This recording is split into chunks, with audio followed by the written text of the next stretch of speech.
वर्तमान बात्यार स्थिति केमती रही कौन रही वर्तमान पश्चिम केन्द्रीय बंगोपसागर थिबा बात्या मंथा गत 6 घंटार 15 किलोमीटर पर आवर गति करिथिला उत्तर उत्तर पश्चिम आड़ को गति करी यह भयंकर बात्या रूप में परिणत होइथिला आज सकाळ 5:30 रे जो जहाँकि वर्तमान गोपालपुर ठारू 550 किलोमीटर दक्षिण दक्षिण पश्चिम दिगरे रही उत्तर उत्तर पश्चिम दिगरे गति करी आज 28 अक्टोबर संध्या किंबा राति पाखापाखि मछलीपट्टनम आउ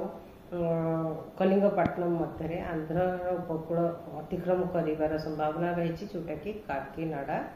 पाखापाखि आउ क्रॉस कला बेले तार इंटेंसिटी रहिबो सीवियर साइक्लोनिक स्टॉर्म किंबा भयंकर बात्या आउ सेते बेले क्रॉस कला बेले विंड स्पीड रहिबो 90 to 100 kilometre per hour gusting to 110 kilometre per hour और जमती आम फोरकास्ट देइथलु रेड कलर वार्निंग जारी करिछु गंजाम गजपति रायगढ़ कोरापुट मालकानगिरी नवरंगपुर कलाहांडी जिले में से रेड कलर वार्निंग जारी रही कल फोरकास्ट जमती वर्षा रहिबो लोक मानकु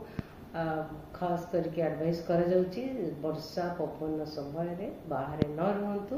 घर भितर रुहंतु आ बिजुली घड़घड़ी को बिजुली घड़घड़ी समय बाहर न रुहंतु सुरक्षित जगह रुहंतु।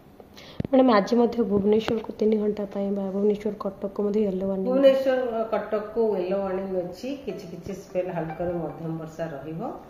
से डर किसी ना काम जगह प्रबल वर्षा भी मैडम बात्या वर्तमान भीषण बात्या रूप नहीं भीषण बात्या रूप नहीं वर्तमान आमर केन्द्रीय बंगोपसागर सॉरी पश्चिम केन्द्रीय बंगोपसागर रही जोटा कि 550 किलोमीटर दक्षिण दक्षिण पश्चिम अच्छी गोपालपुर। मैडम कह बात्या जो छत्तीसगढ़ मुहां हम से मालकानगिरी अतिक्रम कर कौन केमती रही व्यवस्था पूरा फोरकास्ट दि जाइए पवन भी वर्षार भी फोरकास्ट दि जाइए वार्निंग भी जारी करा जाइए और गवर्नमेंट भी एक्शन होछि। भूस्खलन किछि रही कि मैडम किछि जगह हेई पारे सेतिपाई कि पूरा ब्रीफिंग स्टेट गवर्नमेंट को दि जाइए और स्टेट गवर्नमेंट भी एक्शन नउछन। ओके मैडम वाइंड स्पीड आउ किछि वर्तमान बढ़िबार अछि उपकूल बा हमर उपकूल अंचल राज्य रे जो देइछु विंड स्पीड हमर 60 ରୁ 70 kilometre per hour gusting to 80 kilometre per hour हमर उपकूलवर्ती अंचल जमती गंजाम गजपति कोरापुट मालकानगिरी नवरंगपुर कलाहांडी रे रहिबार अछि बंदर गुड़िक कौन बंदर गुड़िक वार्निंग जारी करा जाइछि